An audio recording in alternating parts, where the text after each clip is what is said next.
Good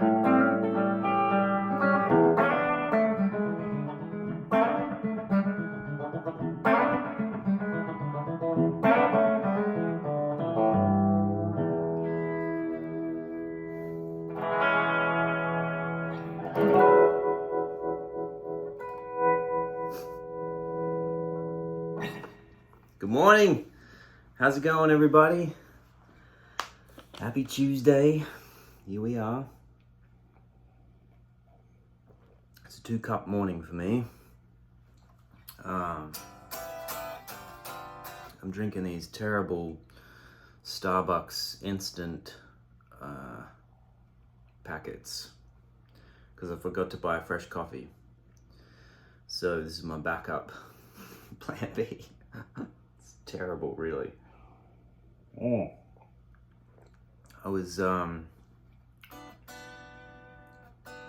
was thinking maybe I would do a little bit of a continuation of things I had to figure out how to play on the Emmylou Harris gig that I used to have years ago. God, it seems like a lifetime ago now. I was talking to my friend Grant, who you guys see on here and who helps me post and repost, and Grant First Step. And he was saying it was 9 years ago that we played in Perth. And I first met him. And I remember my wife was pregnant with our oldest boy, Cass, and we were on tour together. My wife was selling merch and designing the merch for Emmy and Rodney, and we were traveling around the world together. And the hardest thing about the tour was finding snacks constantly, because my wife was, constantly needing to be fed and nourished.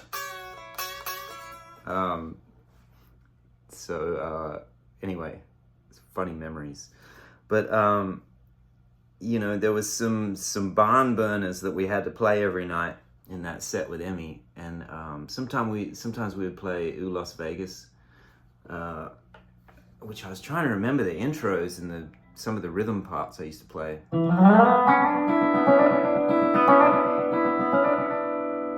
I remember that was the intro to that.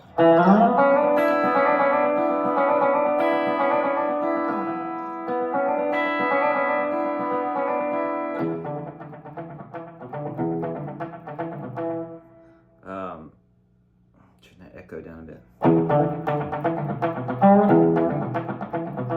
I think the steel actually played something like that. That was the steel part, which I always thought was guitar.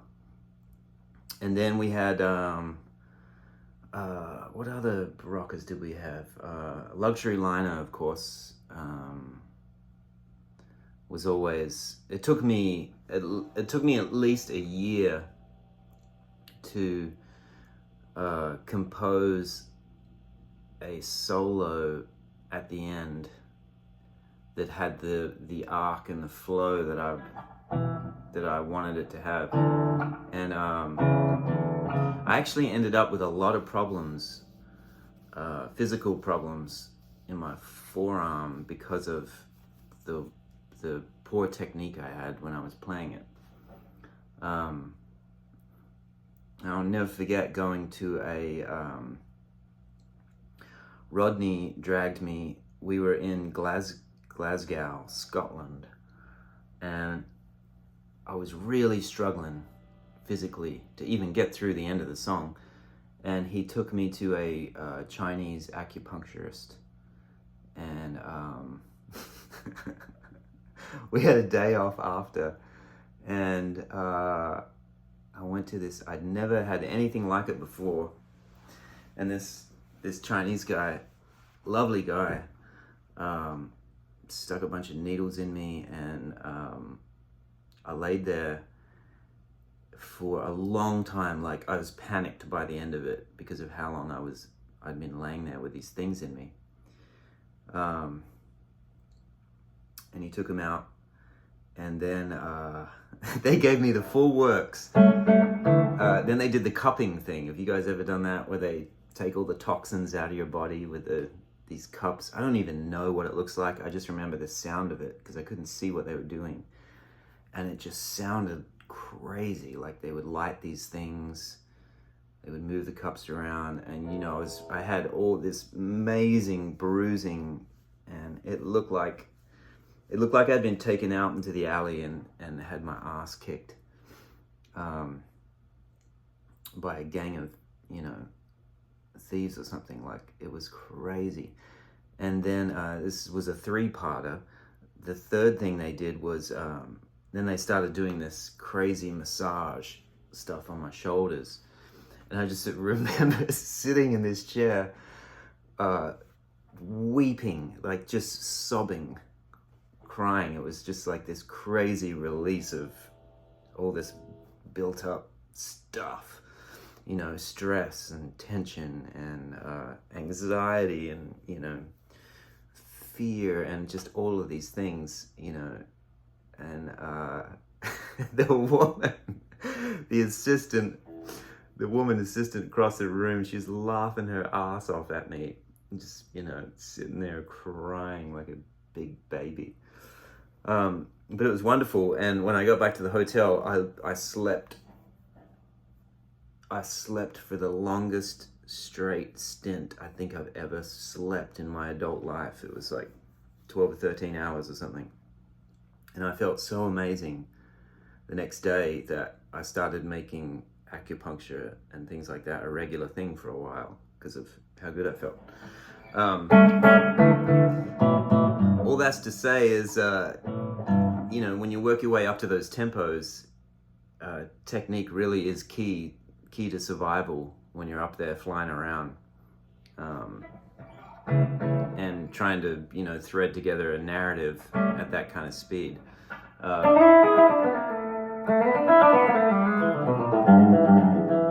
Really, the lighter you play, the better you get that bouncy sound anyway, you know what I mean?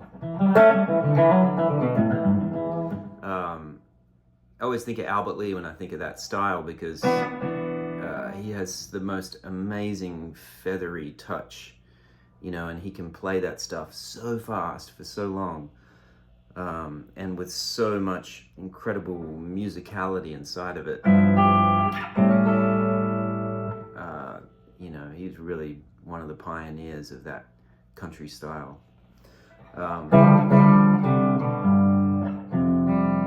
What were some of the other fast ones?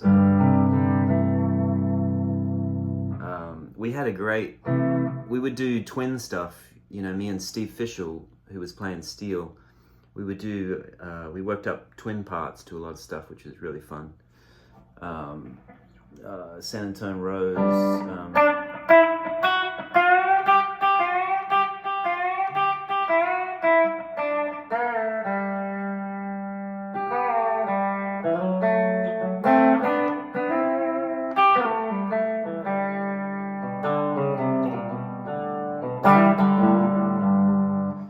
standard country stuff that was really fun. Let's see, I used to play that a different way.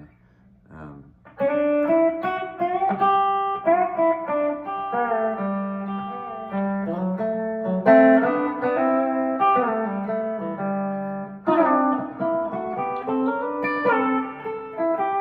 think he would give me the back sometimes and I'd do that.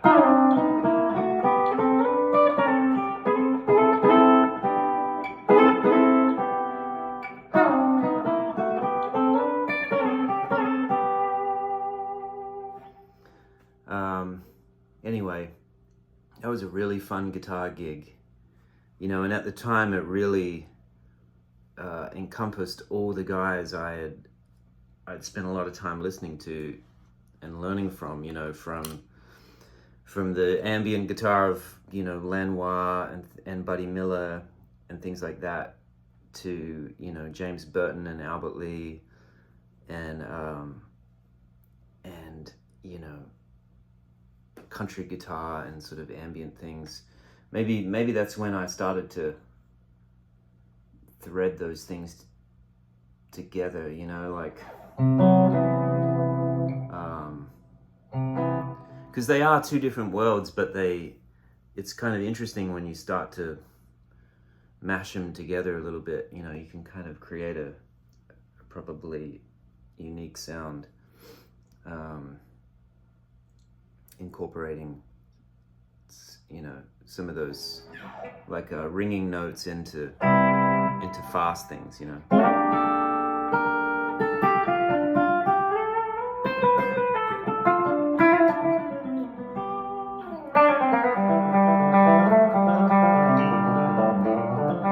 See, I think we did Luxury Liner, and the last solo was in A, but it started in E, I think.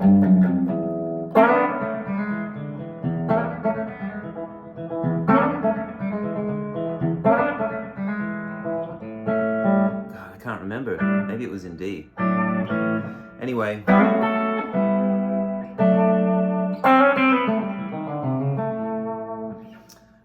Those were fun times. Really fun. We went all the way through Europe and Australia. We went up to Alaska, which was amazing.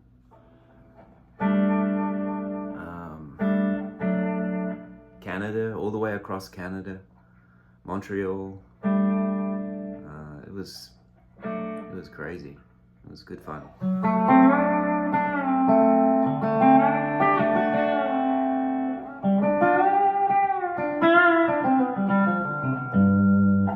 I didn't have this guitar then. I had a red Jeff Sen built Telecaster with a maple neck that I sold to my friend Johnny Duke, but it was the same bender.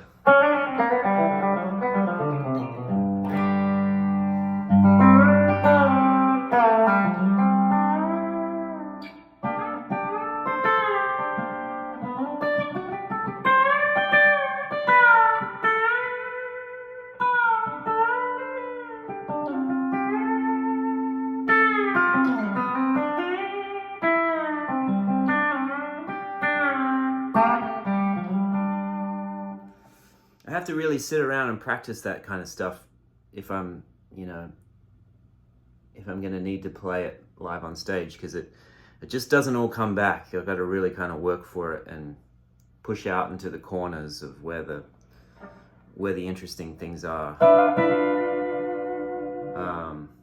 I mean, any style of music is like that, but I feel like, you know, especially those country things, you have to really practice those fills and licks just to remember them, you know. There's so many great ones.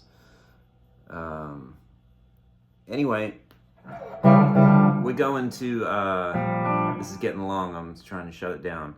We're going to Arizona for a few days, see my father-in-law. And I'm just gonna make a couple of videos to post while I'm away.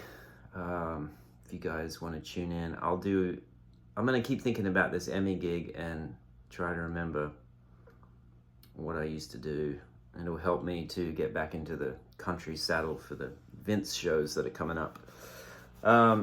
Thanks for all the really, really kind comments, and people have been sending tips. That's awesome, thank you. And let's see what else. I think that's all I have. You can find Jedd in the Shed shirts. I think they're still on Reverb. You can find them. Guitar House sells them. My friend Drew. A guy from Australia, a really nice fella, Will, sent a bunch of new designs that he came up with on his own volition, which was really incredibly generous. He sent them to me the other day, and there's some really cool ones. So we might do some new shirts. One last thing, because this is the longest video I've ever made. I got a lot of really incredible comments and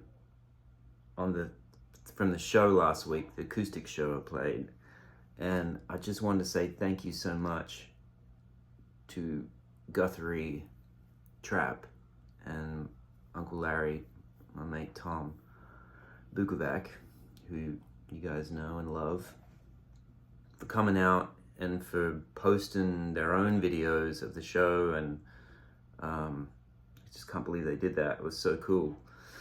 And it kind of got me thinking, you know, it's daunting, the thought of making a record, because there's so much work that goes into doing it, and it's so expensive to do when you know, because you want to pay everybody fairly and properly and take care of everybody. I try to pay everybody more if I can, but what I was thinking was, it's so fun to play in that acoustic setting that maybe I'll make a live acoustic record. That way, it would be fun for starters, but it wouldn't be as daunting as, you know, having takes to edit and things like that, because it'd just be a one-shot deal. So I kind of got my sights set on that. I got a batch of new songs that need finishing, and, you know, maybe that's the thing to do. So stay tuned for that, because that's what I think I'm going to do, and maybe we'll announce it soon, and we can get a run up to it in a couple of months or something. Like I don't know, the end of September, early October. Be nice to do it in the fall when the weather's nice. And for those of you that might want to come from out of town to be in the crowd, check it out. It's really pretty here in the fall. Okay, that's it. That's enough rambling. I hope you guys are great. Have a great week. Have a safe 4th. For those that are stateside, and for you Aussies, stay warm. I know you guys are into winter down there, and Mum and Dad said it's getting chilly in Adelaide. See you soon.